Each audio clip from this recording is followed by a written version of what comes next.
I think you've got to be critical and you've got to be a little bit skeptical. If you take everything at face value, then what's the point? Today on That Car Show, it's Colin Clark. And if you follow Rally at all, you know his name and you know his voice. From his beginnings sponsoring the famed 555 Subaru World Rally team and Rally's larger-than-life personalities, to his work now with Dirtfish and the sport's exciting resurgence in the United States, we covered all.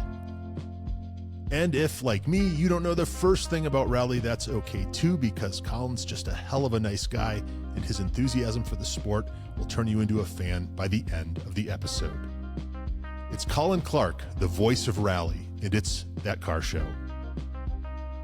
Welcome to this week's episode of That Car Show, and we have a bit of a special one around motorsport. I'm joined, as usual, with Ryan. Hey, Ryan. Hey, it's good to see you. This week, Ryan, I am going to give you an education on rallying, and I've brought a subject matter expert to come and help me do that. Before we talk to Colin, let's do a quick introduction. If you followed modern rallying, I said it again. It's a good job we record, isn't it? If you follow more. I can't say the word modern. I have these moments, Dan. I have these moments. It's fine. At some point, I might just say, introduce yourself, Colin, but let's do you right. If you follow modern rallying, you've heard his voice. Our guest today is one of the most recognizable voices in the sport. Rally commentator, journalist, and lifelong car obsessive Colin Clark. Colin has covered the highs, the heartbreaks, the politics, and the personalities of rallying at the highest level. He's interviewed world champions after victory, he's navigated on unpredictable service parks, and he's brought fans closer to the sport. Colin, welcome to the show. Oh, wow. Well, I've never had an introduction quite like that, Dan. That was magnificent. Thank you very much for inviting me on your show. Just one point, Dan. Journalist. I think maybe you're pushing it a bit far, describing me as a journalist. But it was a lovely intro. Thank you very much.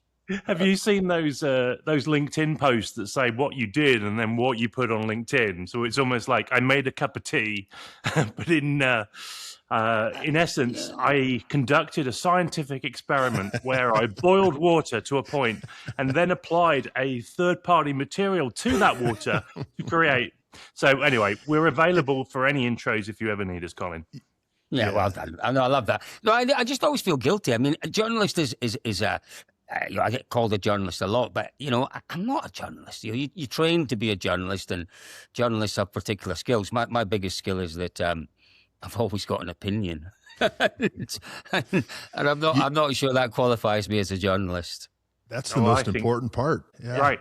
You don't want to hear from folks that don't have an opinion, do you? So, and your opinion is created by a set of experiences and a set of research. So I think you are a journalist.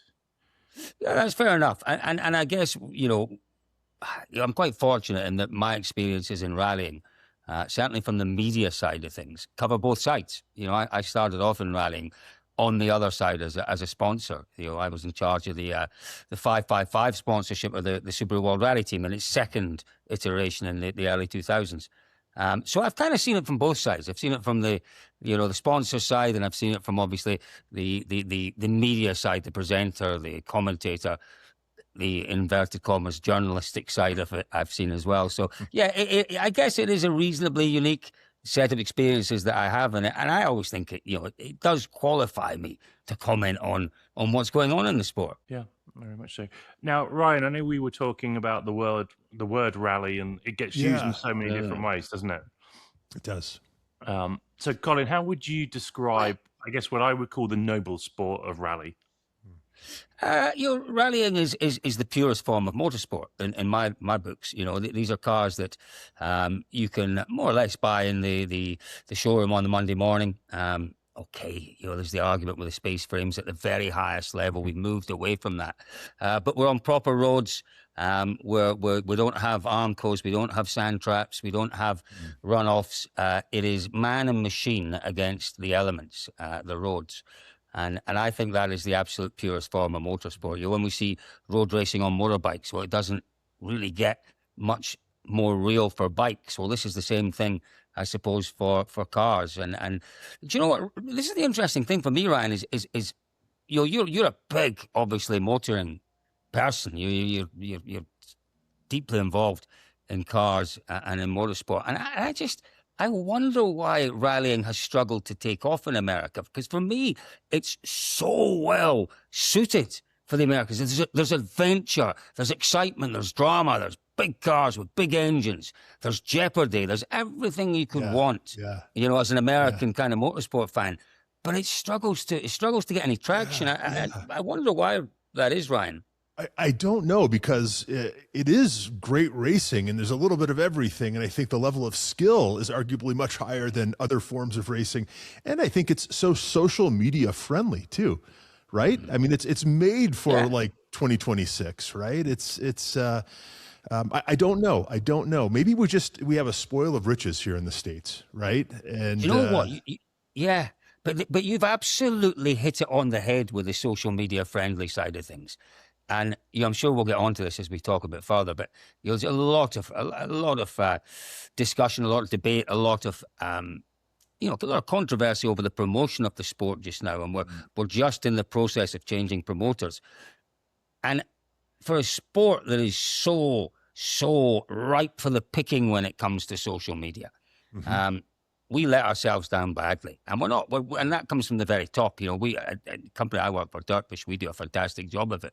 But the sport itself, the promoter, the WRC, needs to be doing a whole load more than they are doing. And it was who was the last guy, the English guy that ran the FIA a few years ago? Help me out, Dan. A lot of controversy around him when he got caught in a slightly compromising position. What was his name at the FIA? Not Mosley, Max Mosley? Max Mosley. And whether or not you agreed with a lot that Max Mosley did or said, he was quite an intelligent guy who understood motorsport. And one of the last things he said before he retired was, and this is, 15 years ago, I guess, Dan, that he retired? Must be 15, maybe more than that now, 15, 18 years ago. He said, in terms of all the assets that the FIA have, all the championships that they cover, he said rallying is positioned perfectly to take advantage of, and he was a bit of a visionary, to take advantage of this explosion in social media. Now, social media was hardly a thing. Well, it was, but not such a big thing 15, 18 years ago. But Max Mosley recognized that. And we've let ourselves down. As a sport, we have let ourselves down. And it's a shame, because we could have been, I suspect, a lot more popular in places like the States and other parts of the world if we'd actually jumped on that social media explosion and exploited it. The thing I don't get is the elements that have originated in rally have made it big in the US. So you look at the Gymkhana series, for example, originally with Ken Block and obviously more recently with Travis. And the skills that they are using have originated from their rally skills. But they get multi-million views. But the rally piece just doesn't seem to get picked up. Yeah. Well, I'll give you a story. Which, looking back, seems almost unbelievable. But it's why the current promoter has been so widely castigated for their lack of vision, their lack of ability. Ken Block, a man that I watched for many, many years. He competed in the World Rally Championship regularly. And I remember when he first appeared with Travis, 2006, 2007, they were doing the second level, if you like, and then Ken progressed into the top level. But Ken, at that point, I remember going to Mexico, and you couldn't move when Ken and Travis were around. They were absolute superstars. Forget Sebastian Loeb as it was at the time, and Peter Solberg and the top names in rallying. They could quite happily walk through the streets of Mexico. Ken Block, Travis Pastrana, it was the closest thing to adulation that I've ever seen. It was incredible. There were huge names around the world in the early days of social media. And Ken went, when he progressed to the highest level of the sport, he could see there were issues. And he went to the promoter and offered his services. He said, I can help you with this, guys. Maybe one of the most... Remember, Ken was an older guy. He wasn't one of these young upstarts that kind of, the young kids basically affiliated with it. Ken was a bit older. He understood these things. And he said, I can help you with this. And he said, thanks very much. No thanks. Really? I mean, it's just inconceivable to think that anyone would turn down Ken Block with all his ability to understand social media, to harness all of the potential of it, And this is when, Gymkhana was already a big success. That's just an indication of where we've stuffed up along the way, sadly. But we're looking for a brighter future, and I think it's there. The great thing is that rallying has all of those assets you need to be successful in a modern media environment. It's got all the assets, and we're just waiting for someone to come along and say, this is how you exploit it. Yeah. You take someone off, take an alien off a UFO and put them down and show them, I don't know, NASCAR and show them rally. And they're going to go rally every time, right? I mean, the product is superior. I mean, truly, right? You've got all the elements. It is. And it's the product is superior, I think. And I think the drivers, as you already mentioned, are superior as well. There's another great story about Ayrton Senna. No, it wasn't Ayrton. It was Michael Schumacher. Okay. Michael Schumacher, who had a home in Sweden, very close to where Subaru were testing for Rally Sweden, middle of winter. And Schumacher turned up at the test. Schumacher turned up. He was the Subaru World Rally team. Peter Solberg was testing, and Schumacher just came along. He heard there was a test. So they got him in the car with Peter, and they had a few runs.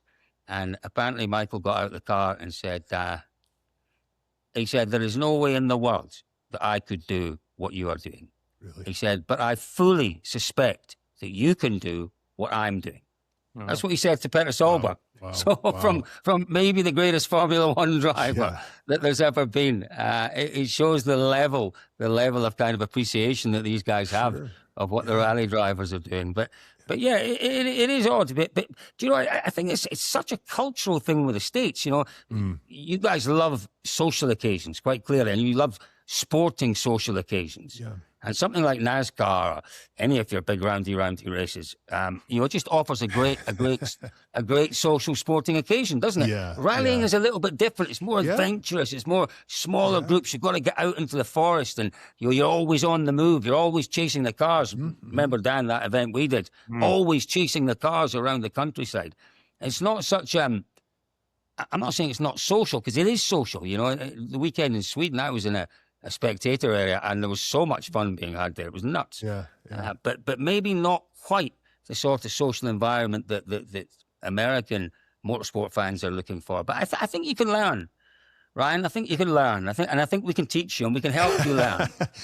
Well, I'm an individualist. I mean, this is appealing to me. I don't really want to go sit in a big stadium, under the baking sun and drink, 23 Bud Lights. I mean, that's just not really me. I mean, something like this really appeals. Being in Colorado, started going to the Pikes Peak, race every year, the hill climb rather is what they say. And it's very much, I think, what the rally experience must be like, in that, you're one place, you see one car go by, and then you do a little hike, and then you find a new corner or something, and you're in the woods, and it's great. And it's, so you don't have a food truck, 50 feet away or whatever, but it's an adventure, to your point. And that you're stuck there until the race is done. It's kind of great. Dan had a good time. I had a great time. It was fun. It was fun. We got up way too early, but other than that, it was a very good experience. But did you get to the top though? Did you get right to the top of the mountain? Because that's an effort.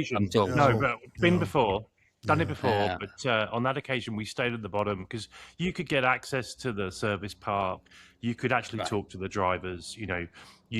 We had press passes, so we then hiked up and we were able to take photographs on corners and stuff. But not right to the top. But it was an interesting year. It was 2 years ago, and it was a long day. So the drivers that got up there, so is it Danny Sandano? He's a WRC driver. Danny Sordo. Danny Sordo. Yeah, he was there in the Hyundai, was he? So he was complaining because he was stuck up there for like 9 hours.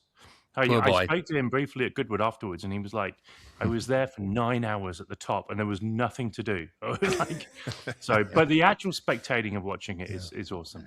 Yeah, you need to come and cover that one, Cole. Yeah. No, I do. I absolutely do. And I've talked to various people that have done it, and they all say the same thing. It's just one of the world's great motorsport challenges. When you talk to Michelle Mouton about it, and she'll tell you some great stories about Pikes Peak, about how the Americans, because didn't she win it and she was disqualified or something? She had There's all some, the there's odds some against her. controversy. Yeah. And I think it was 40 years ago last year. Yeah. But she was like, they didn't want a woman to win it, so they put That's as it. many boundaries in the way as they could. But Yeah. things have changed a lot since then.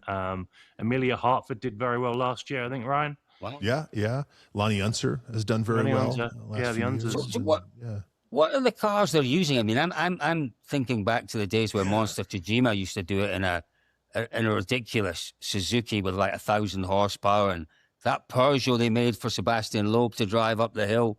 Yeah.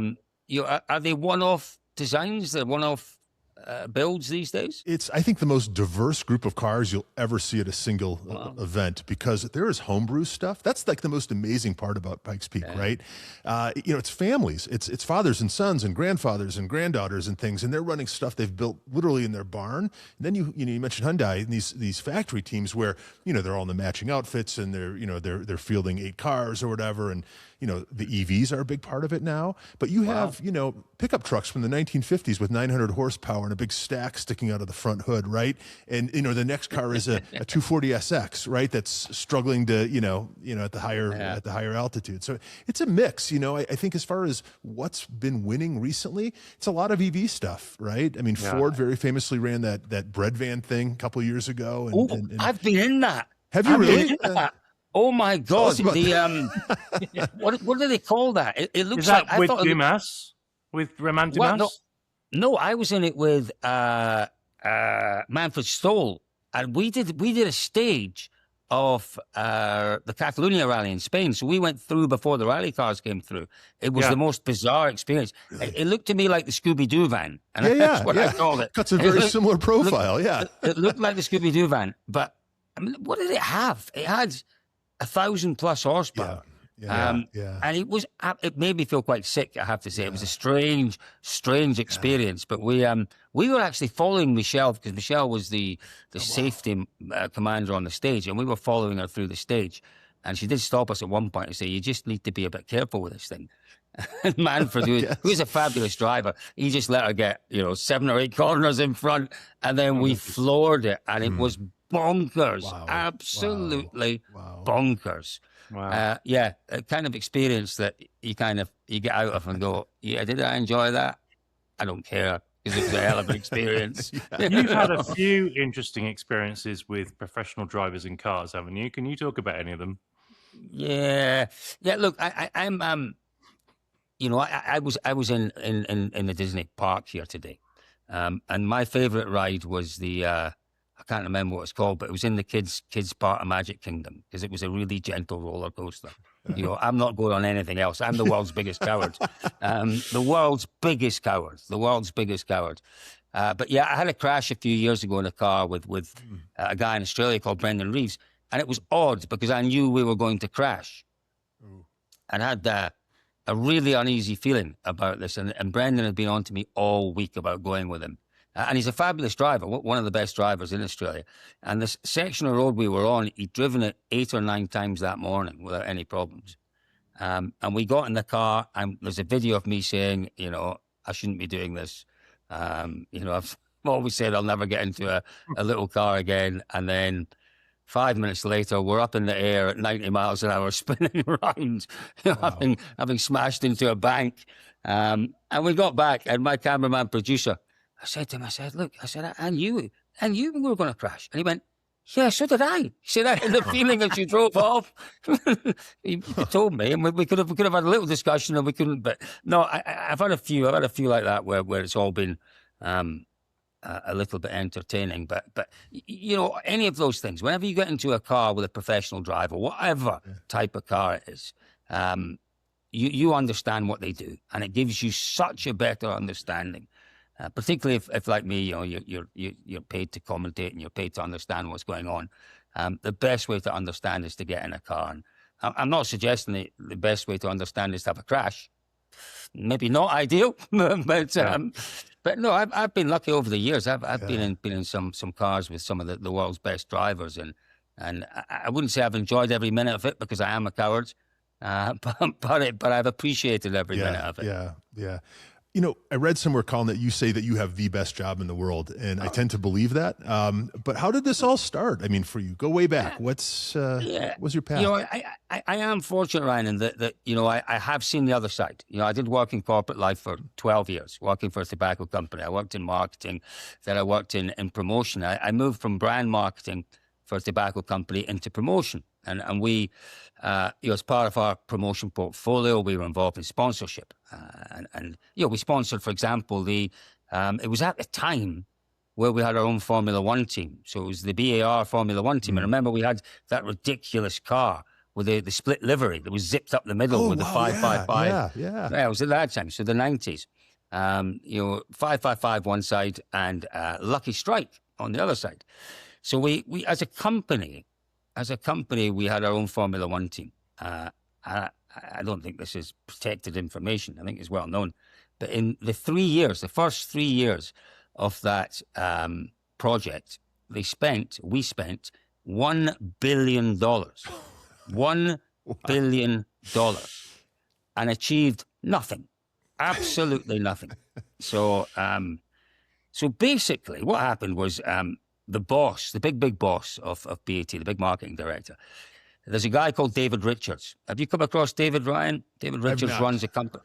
He runs a company called ProDrive. Sure. You know the company. Yeah, absolutely. Yeah, and absolutely. he's also been involved in Formula One. So our boss wanted David Richards to come and run his Formula One team because even by tobacco standards, $1 billion in 3 years with no results is a little difficult. It's a lot of cigarettes, yeah. It's a lot of cigarettes to sell.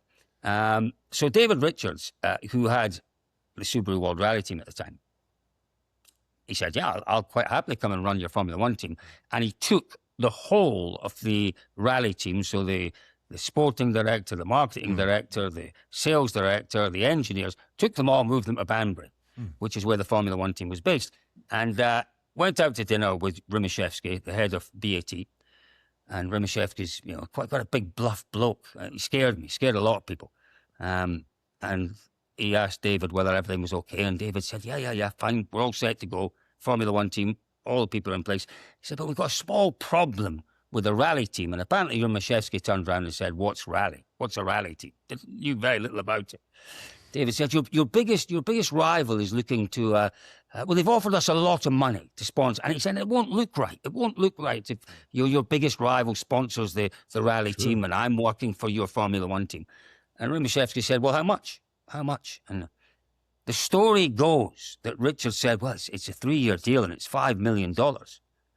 And Rimaszewski just said, okay, I'll give you $15 million for the 3 years. And Richards meant $5 million over 3 years. So basically, this happened on a Wednesday night. On the Thursday morning, I get a phone call saying we're going back on the side of the Subaru, and no one else in the company was particularly interested in rallying because we had this enormous, really sexy involvement with Formula One.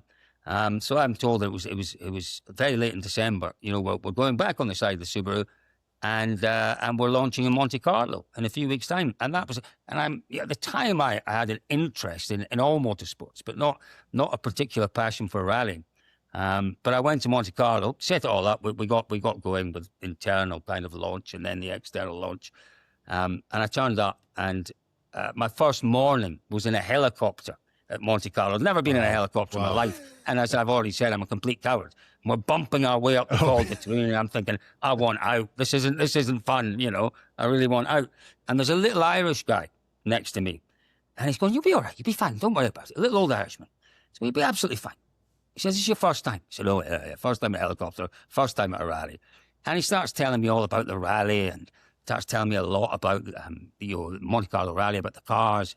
And we get down to the stage. We park as you do with a helicopter, parked at the side of the stage. And he's talking me through the cars. He's going, just watch the line of this car. And I turned around to him and I eventually went, you seem to know an awful lot about this. And he went, yeah. He said, I won this event in 1964 in the Mini. And it was the legendary Paddy Hopkirk. And I'd been sitting next to him for an hour discussing, he'd been educating me. So I spent my first morning rallying with Paddy Hopkirk. Oh, wow. And it was just the best way. It was the best introduction. And at that point, it was like, I think I could quite enjoy this sport.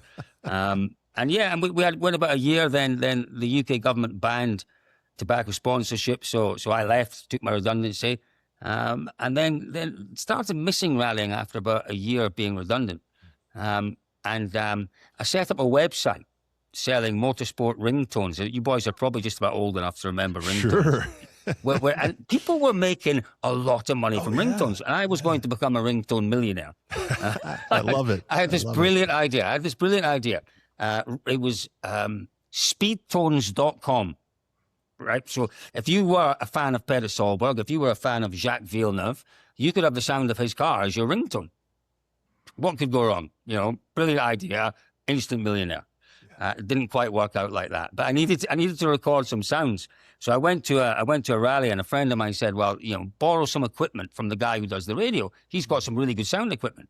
So I went to speak to him, and he said, "Yeah, you can borrow my equipment, but you've got to do me a favor. We're short of staff this weekend, so I want you to help me out and do some interviews." And I thought, I can do this. Yeah, why not? I need his equipment, so I'll just say yes to it. And I tell you what, I remember it was actually Cyprus, and I stood at the end of the first stage, and I've never known anything like it. It was so totally intoxicating. I'd been around rallying for a while, but in a slightly more rarefied sort of atmosphere as a sponsor, and just seeing the damage to the cars, sensing and smelling the emotions and the fear at the stage end from the drivers. And at that point, I thought, nah, speed tones can be someone else's $1 million problem. I'm off to do radio, and that's how I got involved. It's a very long story. That's fantastic. But that's how I got involved. That's how I got involved in rallying. That was 25, 26 years ago, and I've been very, very lucky in that every year since then, someone has wanted to pay me to work in rallying. So yeah, it was a very fortuitous way in, I have to say. But yeah, and I must have been good at something because I'm still here. Absolutely. So few people get to do something they love, right? We seem to have a lot of them on the show, which is cool, but most people just, that's so special. You know what, it is special, and when your job doesn't feel like a job, it's special. Yeah. But when you can really appreciate it as well. And I'm not saying that not everyone who has jobs like mine appreciate them, but I did work in corporate life for 12 years, 15 years. So to come from a job which you do, a lot of us are kind of prostitutes to our work, aren't we? Yeah. We don't love it necessarily, but we do it because it pays well, or whatever it might be. It's convenient, whatever it might be. But to actually be in a position, I grew up wanting to be a golfer. I grew up wanting to play, the Open Championship at St Andrews. But I get that feeling every week, every time I go to a rally now.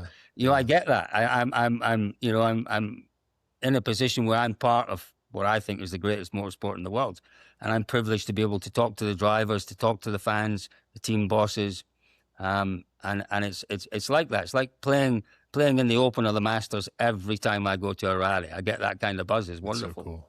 That's so cool. It's very, very cool. I can't remember who said it, but someone said travel broadens the mind. And with the World Rally, which obviously you cover, 1 week you'll be in the coldest part of Sweden. The next week you'll be, obviously on vacation in Florida, but the week after you'll be in Africa covering. Yeah. So you get to travel the world. We have a lot of fans in Peru. Are there any rallies near Peru that you've been to? Yes, funnily enough, Dan, there are. Yeah, there's well, the Dakar went to Peru, didn't it? Yes. But we go to Paraguay and we go to Chile. So wow. I don't think that's too far from Peru. And then we used to go to Mexico, so that's a bit north of Peru, I guess, sure. Isn't it? Yeah. But no, we do go and rallying in South America is really, really popular. They've got a really strong rallying community out there, and the level of rallying in South America, particularly in places like Paraguay and Chile and Argentina, obviously, is really, really high, really high. Our timing is perfect having you on. Yeah.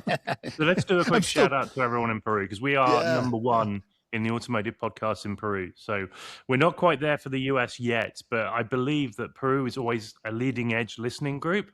So it's only a matter of time, right? Absolutely. You're getting there. Yeah. Thank you. What's your favorite rally to cover around the world, and why? Do you know, that's a really difficult one, because I genuinely do enjoy them all. and I enjoy going along. I enjoy the diversity in rallying, and it's, it is so diverse that it's quite difficult to pick a favourite. But there was a time where I could never tell you what my favourite was, but I could always tell you which one I would miss, which my least favourite was. And that was Rally GB, my home rally. I hated it for so many years. So many years. I really disliked going to Rally GB. Not because of the quality of the rallying, because the stages were magnificent, but purely because of the people that ran the rally. It's like anything, the culture that the organisers create quite often is how the rally is perceived. And GB used to be a horrible one for me, really horrible. I just disliked it, really disliked going. But if you said, where do I like going? I love going to Australia. I do quite a lot of work in Australia. And sadly, there's no round of the World Rally Championship in Australia just now. But I cover the Targa series. Dan, I'd love to see you down there for Targa one year. I tell you, we should try and do something where we get, there's a wonderful experience, the Targa Tour. 5 days, thousands and thousands of kilometers. Oh my goodness, it's great fun. But, I love those events. More and more as I'm getting a little bit older and I'm getting a little tired of the politics of say, the World Rally Championship, I kind of find myself gravitating towards more local events. I do an event in South Australia called the Heartland Rally. It's a blind rally, so no pace notes, just route notes, which is quite a skill in itself to be able to, and it requires a lot of commitment.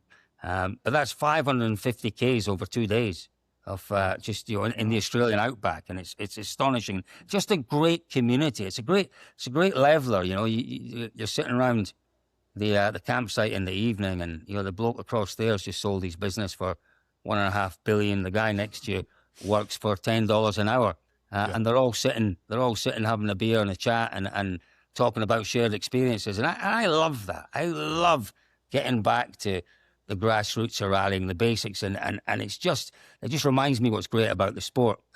Politics gets in the way of any sport. And I find that more and more over the years at the very highest level, politics has been a real hindrance to the World Rally Championship. But as I say, I think things are changing and moving on. But yeah, in terms of my favourites, if I had to name one, no, I couldn't. Sorry. But probably one of the ones down in Australia and New Zealand. The Otago. Let's say the Otago Rally. Let's say the Otago in New Zealand. I absolutely blooming love that event. It is just a special event with special people and special cars. Mark II Escorts. If you're a fan of the Mark II Escort, the Otago Rally in New Zealand, you'll see 40 or 50 of the best Mark II rallying escorts you'll find anywhere. Wow. It's astonishing. There we go. Well, let's talk about the cars a little bit if we could. How have they changed in the 25 years that you've been at this? Yeah. Look, we've seen various different manufacturers come and go from the sport over the years. And particularly in the 20-odd years I've been involved, 25 years. But, the DNA of rallying was what I talked about earlier on, the fact that these cars were always based on the chassis of the road car. So even at the highest level, our World Rally cars, they were all registered, the Focuses, the Volkswagens, they were all road-going car chassis that were then turned into these incredible, machines on the stages. That's changed over the past 3 or 4 years. At the top level, it's now space frame based. For the purists, that's a problem. It's not such a problem for me because these cars still look like the road-going versions.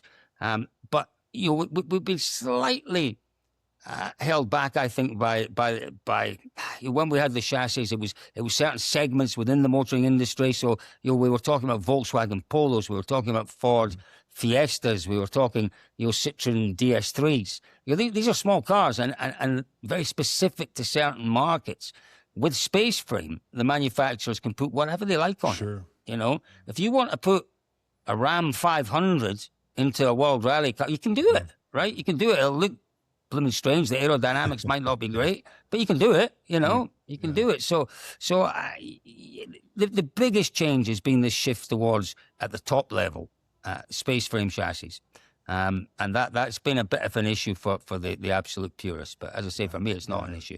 What we have to do is we have to be as appealing as we can, and that's in terms of the segments that we're allowed to rally, and in terms of the for a while we were heading, as a lot of motorsport was, headlong towards electric, and then it was like, this really isn't something that's achievable in the near future. So the new regulations they brought out, they cover just about any type of engine. It can be electric, it can be hybrid, it can be diesel. In the first year, it'll be the first few years, it'll be a standard ICE petrol engine. But the regulations will allow for the manufacturers to say, this is where we're going, and this is how we would like to prove our cars in rallying. And if it is electric, well, they can come along, and the regulations will allow that. So it's becoming a lot more inclusive in terms of the type of cars that are involved. And we've learned that from Dakar. Dakar basically said, whoever wants to come, you bring what you want, and we'll find the equilibrium in terms of the sporting side of it. And they did it very well in Dakar, and I think they can do it very well in rally. Yeah. Because they had Octa debut this year for Dakar, didn't it? The Land Rover Octa, the Defender Octa. What was that? Yeah. It was a factory team from Land Rover, and I think they did pretty well. Yeah. No, they did okay. Sarah Price was driving for them. What a fantastic example of the system in America. She is. She's done a great job. She's working her way through the ranks and proving herself. She's a hugely talented girl, really enormously talented. I saw her winning her first stage at Dakar, and I think she was only the second or third woman to win a stage not outright, in her class at Dakar. And when someone does that, you sit up and take notice. Sarah's a very talented girl. But Land Rover. But we go back a few years at Dakar, and we had Audi with their supposed electric vehicle that wasn't electric. It had 4 DTM engines, basically powering providing power to the electric motors.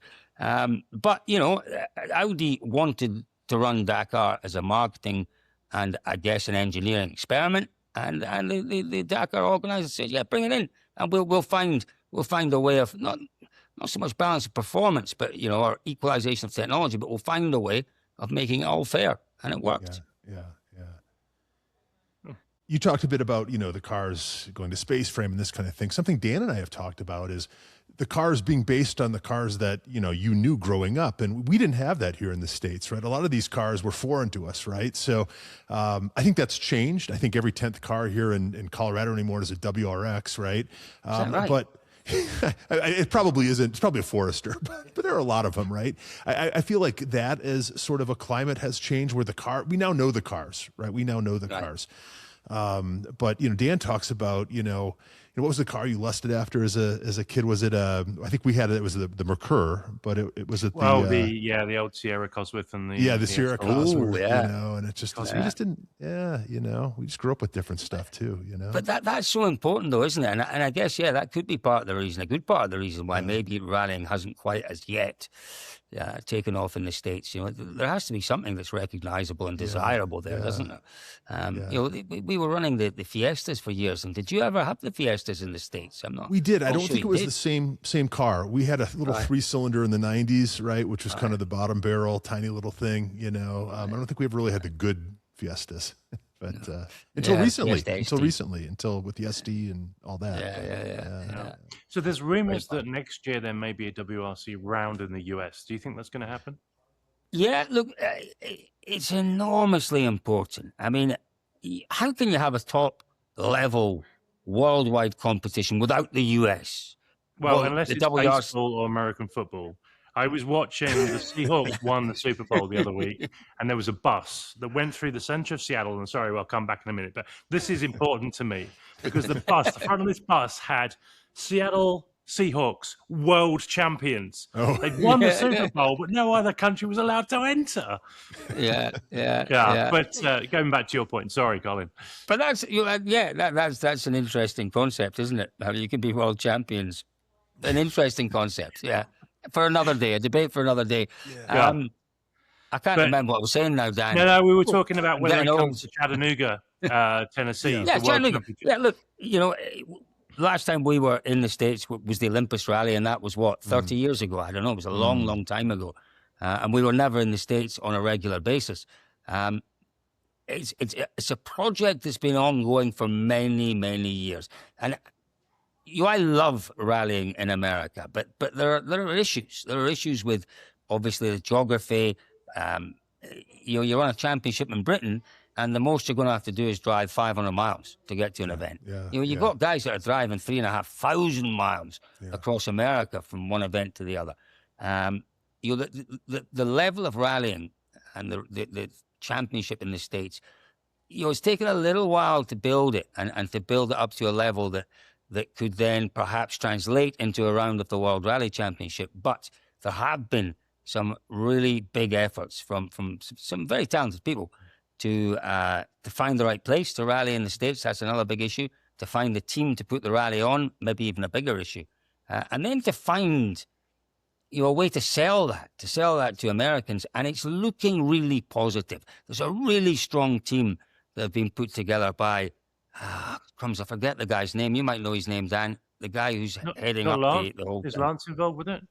Lance involved, but not Lance. No, it's a guy who's got a tremendous background in promotion and sports promotion, not of motorsports, of other, and which I think is great. I think part of the problem with rallying is we've had too many people. Yeah, we need people with outside ideas. But yeah, Chattanooga is looking good for the base for the rally. There is what they call a candidate event, so a test event, if you like, taking place in June this year. And fingers crossed, they'll confirm that the US will be back on the calendar of the WRC next year.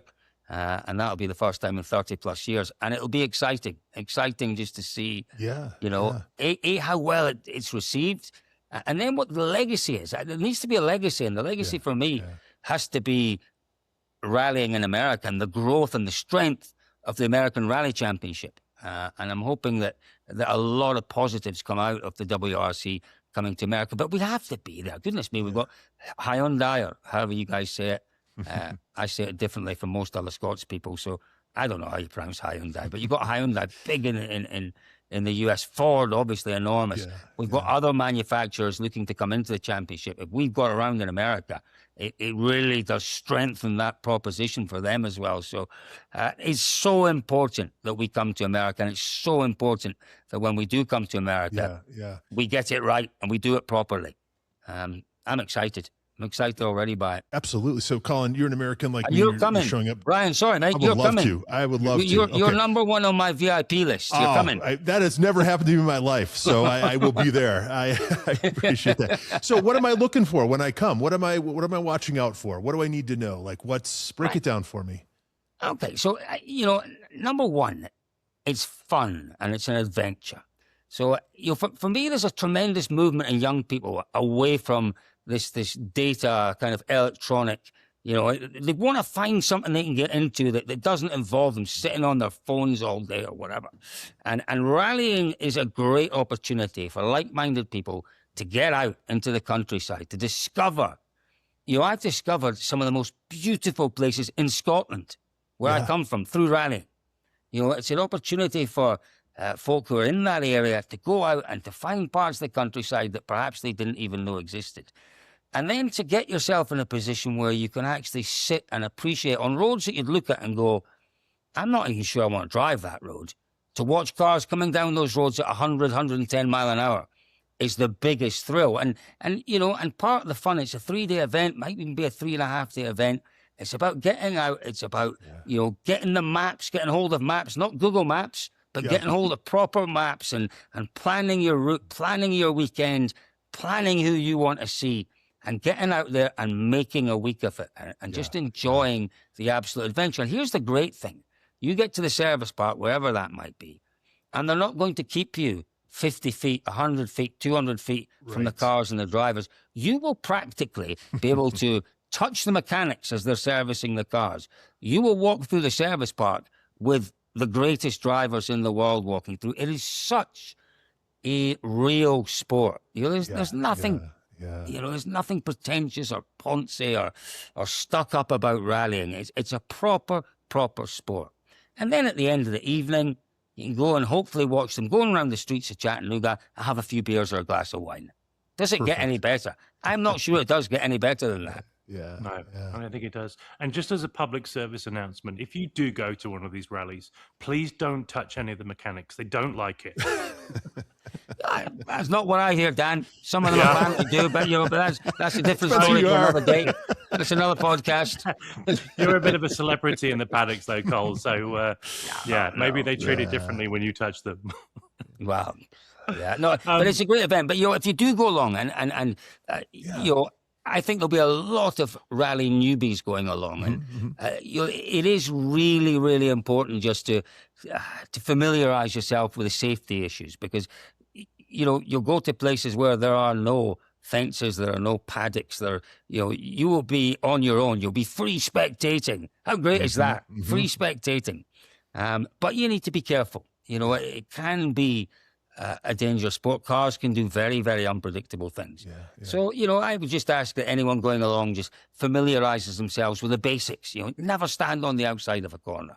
They'll never, ever stand on the outside of a corner, because if a car is going to go off, that's where it's going to hit you.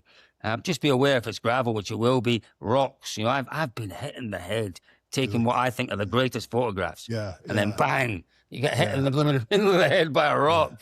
It tends to ruin your day. So things like that, just go along and spectate, have fun, treat it as the adventure that it is. But obviously, number one is the safety side of things. We need to make sure that everyone is spectating safely, and I'm sure they will. Yeah. And there's usually folks with vests on, so if in doubt, ask. There's nothing to be lost by asking. Absolutely right. Those folks, and there'll be plenty. Yeah, there'll be plenty, I'm sure, beforehand, in terms of there'll be plenty of little bits and pieces on Instagram and Facebook and all the digital outlets, just explaining to people what to do, what not to do, where to go. But that's the great thing. They'll tell you where you should go, and the great thing is you can choose to go there. Or you can maybe just go where you want, as long as you do it safely. Right. It's great. That's good. Lots of iconic drivers over the last 20-odd years. Any favourite drivers, whether that's because of their talent or just the rapport that you've built with them? Yeah, my absolute favourite driver is Sébastien Ogier, without a doubt. He is one of those guys, he's an absolute, when it comes to world greatness, this guy is, I think, one of the greatest drivers we've ever seen. I would argue he's the greatest rally driver that we've ever seen. He's won 9 titles. Loeb's won 9 titles. Others, you might argue, won fewer titles but were more talented. But Loeb won all of his rallies, bar one, with Citroën. Won all of his titles with Citroën. Citroën built a car for him every year, and he won. And I'm not taking anything away from Loeb's achievements. They were quite remarkable. Utter domination during the noughties. But then Ogier came along and he drove a Volkswagen, won his first title with Volkswagen. The FIA didn't like the absolute domination that he was asserting over everyone. So they changed the rules to try and stop him winning. They changed the rules to try and stop Ogier winning. And all it did was make him more determined. And he still won. He still won when they changed the rules to try and stop him. He went to M Sport, the absolute underdogs in the paddock. And he shook them by the scruff of the neck. And he took them to the first manufacturer's title, won driver's titles with M Sport. Really?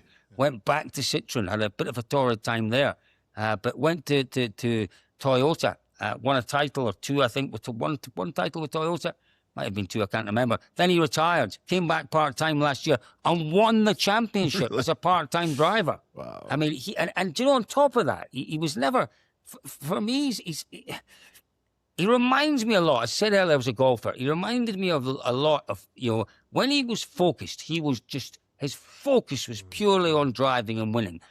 And the kind of fallout from that is that occasionally he'll say something, he'll do something that's taken badly. It's perceived as being arrogant or rude or whatever. It's not. It is the sign of champions. It's the focus of the world's very best. And I saw it when I was younger with Seve Ballesteros, the greatest golfer that ever walked this earth. And I was at the Open in 1983, 13 years old, the Open Championship in St Andrews, with my little brother, big brother at the time. And we were camping, 13 and 14 years old, at St Andrews, getting all these autographs. We had the program, we're getting the autographs.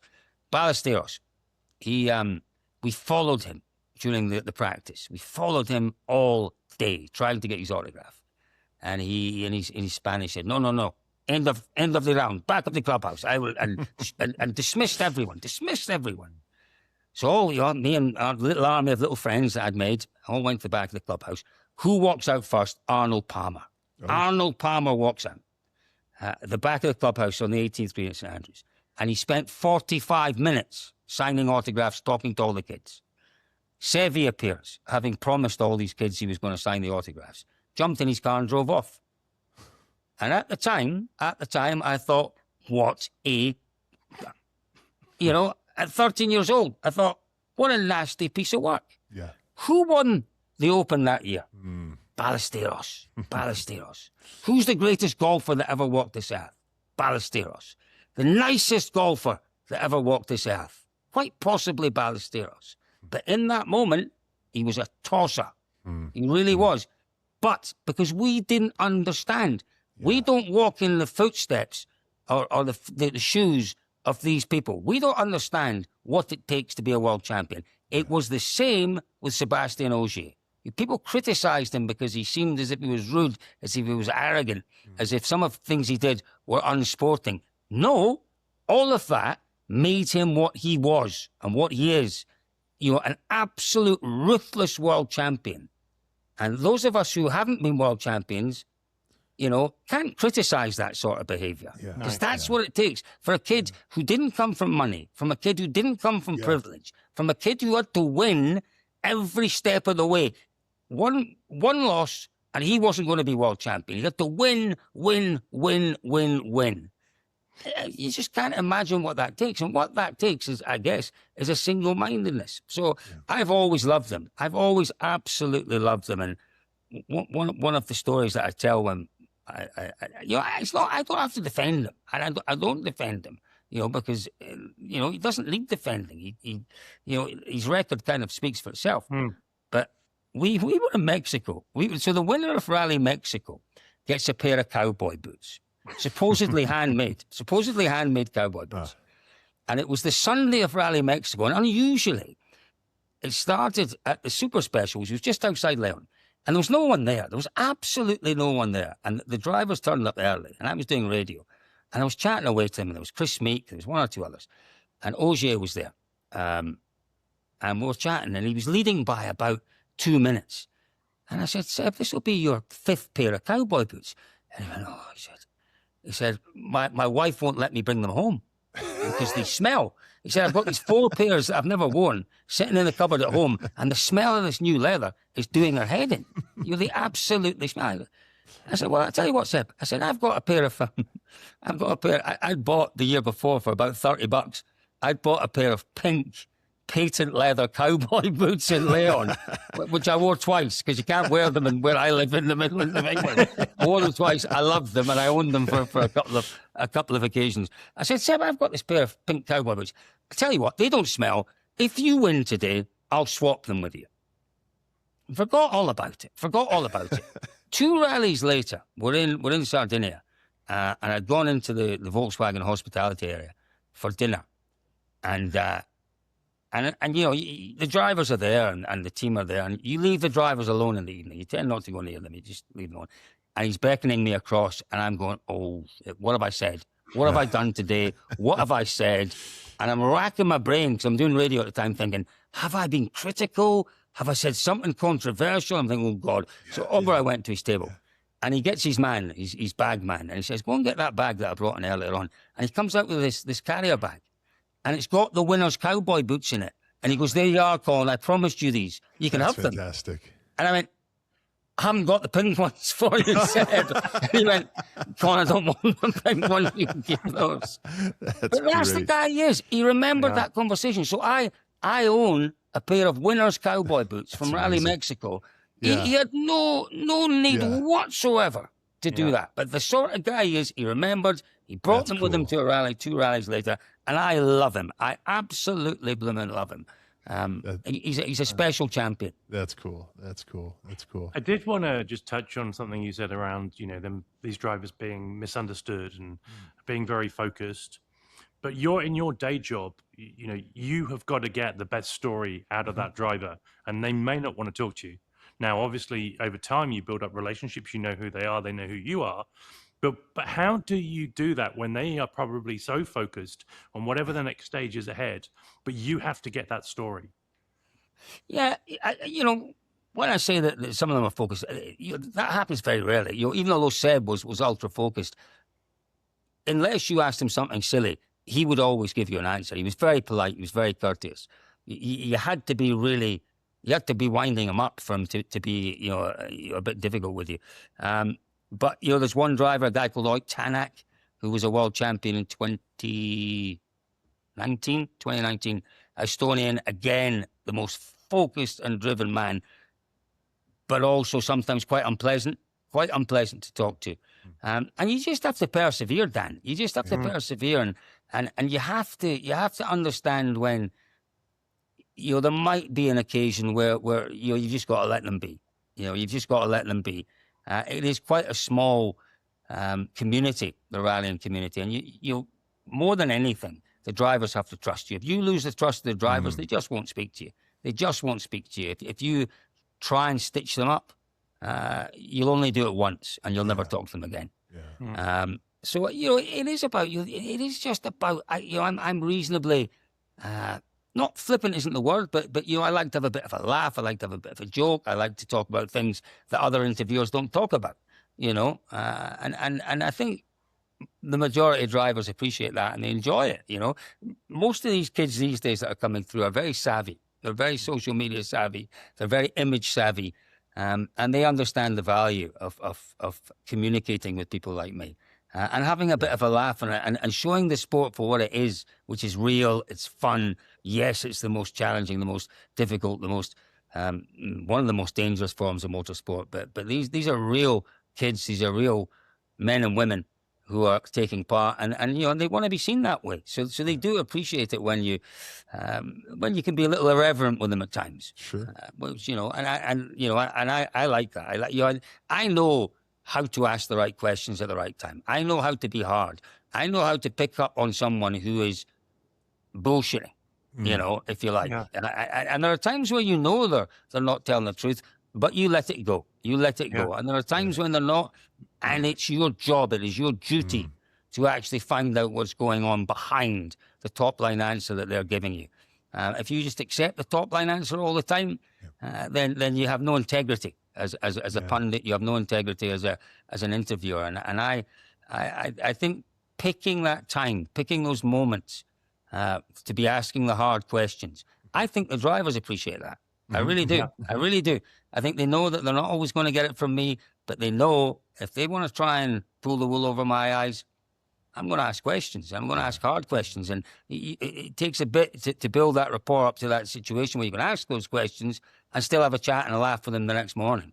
Yeah. Ryan, I don't know about you, but this sounds like a set of skills that a journalist would have. Well, that's exactly what I was going to say. And it's something we see less and less of, right, in the automotive journalism world, whether you're writing about, whether you're writing car reviews or you're, covering races or whatever. It's just there's so few folks that are critical anymore, right? I feel. I think you've got to be critical and you've got to be a little bit skeptical. If you take everything at face value, then what's the point? Yeah, what's the point? Yeah, you have to be a bit skeptical. You have to ask questions. Yeah. And if people are doing things for the right reasons, they won't mind that. They won't mind you asking questions. They won't mind you. You've got to be able to justify what you're saying, what you're doing. More team bosses than team drivers, in that regard. But if they're not doing anything naughty, if they're not doing anything bad, they ain't going to mind you asking questions. Right. But I guess too many don't. There's too many don't. I'm agreeing with what you said earlier. Too many just don't these days. It's become too sanitized. Right, and that's it. And I'm sure that's a skill that you've honed over the 25 years, right? I'm sure that first time you went out there with that equipment you were going to use later, right? I mean, probably didn't come quite as easily. Well, there's a bit of it in the family. My poor old granddad never lived to see me doing my current job. My dad did, thank goodness for that. He used to love coming on events with me. But my granddad was a journalist. He was a headmaster in later years, but he started off his career as a journalist. So, and my dad did a bit of soccer commentary and soccer writing Did back in the day in Dundee.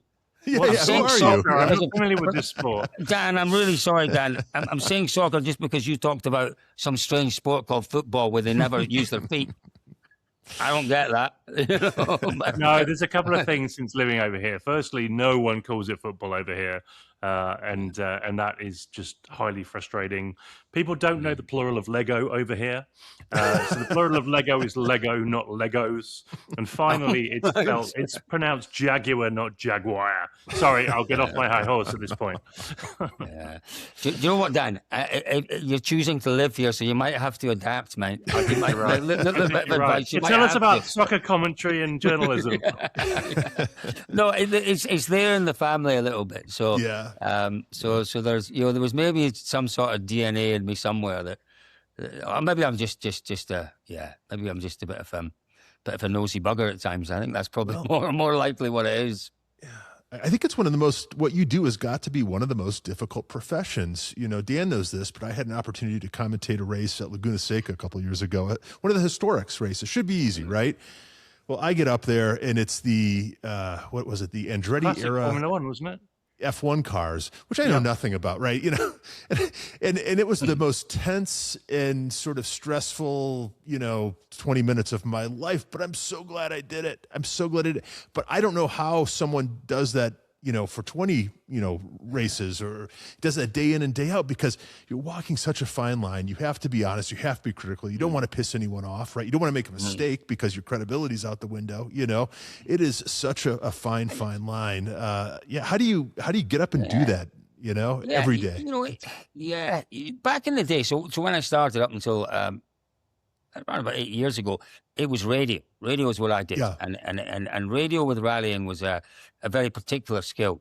I would stand at the stage ends and interview the drivers, and we would tell the story of the evolving event with myself at the stage end and my co-host in the studio. She had all the time, she had all the information, but I had all of these incredible vistas. I had all of the drama, the views, and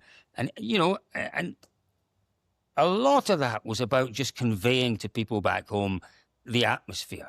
And again, not forgetting how lucky we were to be there. But I was quite good at being able to create an atmosphere. Not that you had to create it as such, but if you like, being able to convey that atmosphere at stage ends, which is very, very special. Yeah. If you could get, so the Indy 500, if you could get a reporter quite literally jumping on the side of that winning car as it crossed the line, as it's just beginning to slow down, and sticking a microphone under the winning driver's nose and asking him questions. That was what it was like at stage ends with every driver.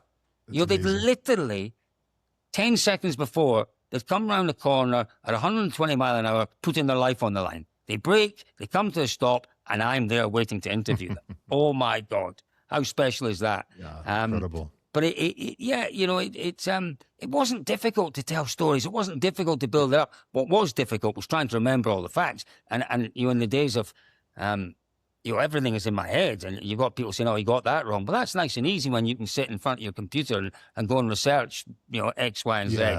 But I'm having to tell the story. I'm having to, and it was about telling stories. It was about building a storytelling environment and keeping people excited. Number one, taking them to where I was, and that could be the side of a mountain in Greece overlooking a 4,000-year-old ruin. It might be on top of a stage end in Argentina overlooking the Andes. Just some of the most incredible locations. So it was about, painting pictures, telling stories, creating drama, building drama into what's going on with limited information. And then getting the best out of the drivers at the stage ends. I absolutely loved it. And it was a great training ground for me in my efforts to be accepted as a journalist. Not that I want to be. But it was a great training ground. And it was, it was one of those things. To me, it came really easily. It came really, really easily. But we were doing the British Rally Championship. We were making a TV program for Channel 4 in the UK. And I was doing the presenting, and I was doing all the interviewing at the stage ends and all the rest. And I got food poisoning one night. We're on the Isle of Man, and they had stages on the Isle of Man that finished after midnight. And I said to our producer, And he was a wee lad. He's now really high up in Formula One. One of the most talented, really one of the most talented kids I'd ever met. He was 21 years old at the time. Most talented kid. I said to him, mate, I can't come out tonight. I honestly don't trust myself walking out the front door. Yeah. It was that bad. And that was the one and only time that I've ever missed it. And he went, oh, don't worry, Cole. Full of confidence of youth. I'll go and do the interviews. I'll go and speak to the drivers. So I made it down to breakfast the next morning, and I was with the cameraman, and the cameraman he said, Colin, don't you ever be ill again. He said he absolutely wrapped himself. He just couldn't do it. This was the most talented kid I've ever met. But when it came to, and it's a sport that he was immersed in, when it came to asking questions, he just couldn't do it. He just couldn't do it. So some of us have the ability to put people at ease, ask the right question at the right time. One of the things I never, ever, ever did at a stop line, and you might be interviewing, I don't know, same drivers, but you might be doing 120, 150 interviews a day, as in your stop line interviews. They're only 1 minute each. For me, if I was asking, how was it? How was the stage then? I'm not, you can, any monkey can ask that. Any monkey, any recording. But, he couldn't get beyond that. He couldn't get beyond that, this poor lad. And a lot of people who look at what we do at stage ends, what we do around rallies, think, oh, that must be easy. It's not so easy. I think it's easy. I honestly think it's easy. But I know when other people have tried that, to really to just encapsulate the locations, the atmosphere, the adrenaline, the jeopardy, all of those things, and to convey that in a way that people will sit back home at home and listen on a radio, for example. It takes, I guess, a little bit of skill. That's a great answer, and it's something I think about, in print or web journalism or whatever you want to call it, kind of the death of long form writing, right? Because that storytelling is harder and harder to do, right? And do you know what, Ryan? It's all about storytelling. And this is where we're missing out on rallying just now. Rallying gives more stories than just about any other form of motorsport. And we have stories all around rallying, the characters, locations, the drama, the cars. We have stories at every turn. It's a Jackanory. It's a cornucopia of Jackanories. And we're failing to tell the stories, and it's criminal. It's criminal that we're failing to do it in rallying. But storytelling is everywhere, and you're right. The art of storytelling, it's a dying art. What a shame! What a real shame. Well, and to be able to do it on the fly like you can, I mean, that's a gift, right? I think that's just something you may be born with, right? That gift. Well, maybe. But I never. Do you know that first one I told you about, that first event I went to? How'd that go? Strangely, I lacked confidence speaking, even although I'd been working in a reasonably high-profile job in marketing. High-profile. It wasn't high-profile, but it was a good job in marketing. I actually took my little brother along to that event. Well, he was there. He was there with me when we were getting the recordings. But he'd done a whole load of... my little brother's a natural performer. He works in the Alps, and he'd done karaoke and all sorts of stuff. Oh, wow. He had no problems talking to people and talking to crowds. And I said to him, before the first car came in, first car was Toshiara, a Japanese driver. And literally, Toshiara was 2 minutes away. And I said, Simon, if I can't do this, I am going to hand you this microphone and you will do it. And that's how uncertain I was of whether I could do it. I actually had him prepared, and he was like, oh, yeah, I can do it, no problems. And he stood there with a face like thunder, as I got more and more into it with this first stage. But yeah, I was very uncertain about whether it was something I could do. And I was just, I was lucky, Ryan. So, it is luck. People say, how did you get there? Luck, absolute luck. Right place, right time. And then there was a bit of talent there that allowed me to develop what I do. So, no, don't dismiss that part of it. Huh? I can't tell my son who wants to do it. I can't tell him how to do it. I mean, there's no assured way of doing it. Yeah. Well, in your busy schedule, you still enjoy getting out for a drive? Yeah, look. I love driving, but I'm not a Dan Pilling when it comes to driving. I don't have that sort of skill and talent and commitment. I've seen some of Dan's driving. He's a good driver. I love driving. I do love a road trip. Yeah. But I'm So, when I ski, which I do rarely, I went skiing for the first time in a long, long time. Again, with my little brother, lives in the mountains. Great skier, fabulous skier, and absolutely no fear whatsoever. Chucks himself up mountains.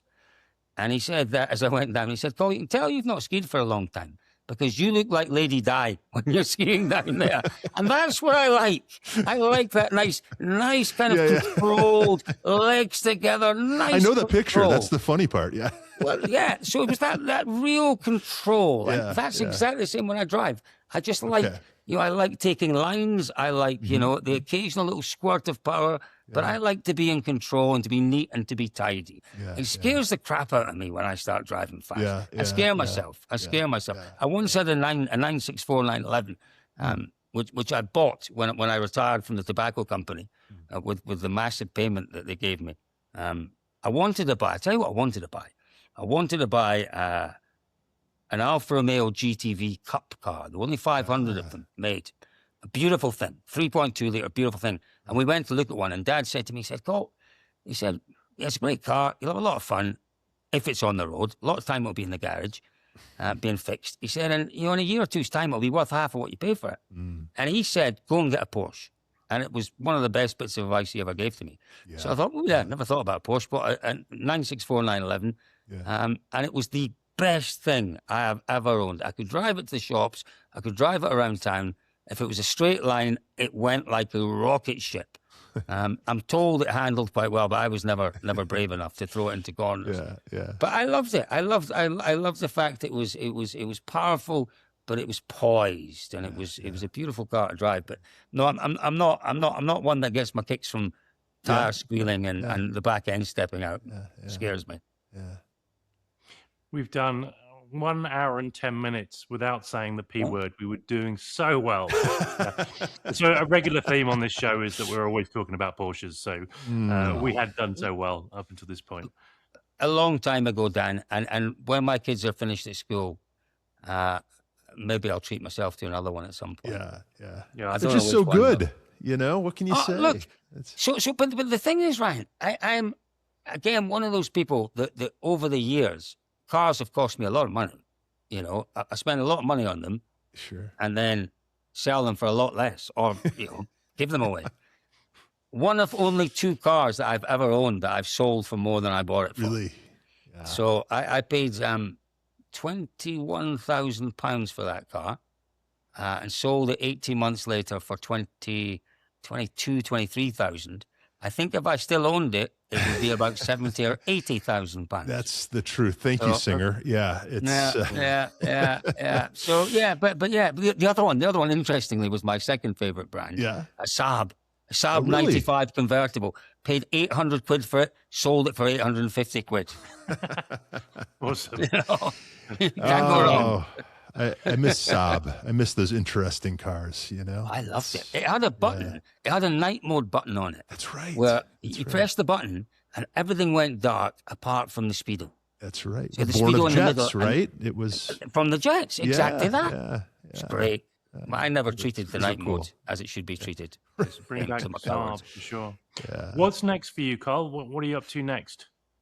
Off to Kenya in a few weeks, and then it gets busy. We go down to Otago in New Zealand and the Heartland Rally in South Australia.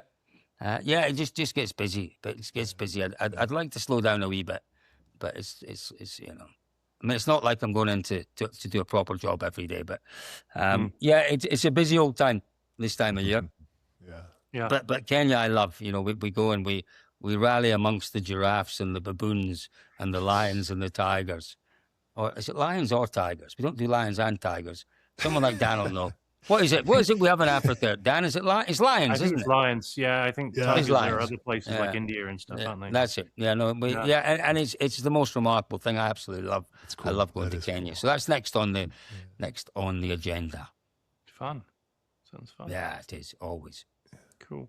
If people want to follow your adventures, what is the best way to do so? Well, Dirtfish is is a US company I work for. We're probably the world's #1 rallying media. We're there on Instagram, on YouTube, TikTok even. I don't really know what TikTok is. The kids do. Apparently we've got 1 million followers on TikTok. Would you believe? Wow. Yeah, apparently. I don't get involved much in that, but we're there. We're on Facebook. Isn't it? TikTok. It's a what? For the kids. Yeah. It's for the kids, TikTok. Absolutely for the kids. The youths. But yeah, they can follow that, or just look me up, Colin Clark Rally, and you'll find me on all of those platforms as well. But yeah, just look up rallying, and if rallying is something that's new to you, and you're just discovering it with this talk, then goodness me, you've got a wonderful voyage of discovery in front of you, because there's so much out there to enjoy with rallying. Yeah. No, if you go to YouTube, for example, and search for Dirtfish, you'll see multiple videos with Colin sharing interviews with drivers, sharing some of the highlights from the different events. So definitely do that. Check Colin's personal Instagram account out, because that's where he's got a lot of the car stuff and a lot of the photography that he does. Right. I love taking pictures. Any closing thoughts from you? Yeah, just that our buddy John Deisty at Porsche Colorado Springs recently, well, I guess it was probably 6 months ago now, was at Dirtfish, and he said that was the best time he had ever had behind the wheel of a car, and that says a lot, because he's driven a lot of cool cars. So shout out to Dirtfish. And no, that's very kind of him. And do you know what's great about Dirtfish is that we have some really good cars, but more than that, we've got some top quality instructors. They are the very, very best, and we've got, how many kilometers, Dan? You'll know. We've got many, many kilometers. 300 acres of dirt and woodland, and the guys are actually in I think they're in northern Michigan right now, teaching people to do it on the ice as well. So check out dirtfish.com for all the details. Yeah, absolutely. Cool. No, it's a great place to go to learn. Do you know what? Even for folk who don't necessarily want to become rally drivers, if you just want to understand how to drive your road car better, it's fantastically useful to have a day or two skidding around and learning about weight transfer, about braking, about apexes and cornering. It teaches you so much. Even for someone like me, it taught me a huge amount about how to get the best out of my car. Yeah, no, I agree. Well, Cole, thank you so much. We really love catching up with you. This is great. It's always entertaining. It's always informational. And, those are certainly signs of a true great journalist. So I'm going to officially say that you are a journalist. Yeah. And for those listening, especially my friends in Peru, thank you for listening. Until next week, this has been That Car Show. And Ryan, take us out. Until then, always be driving. Thanks so much, Colin. Thanks, guys, for having me.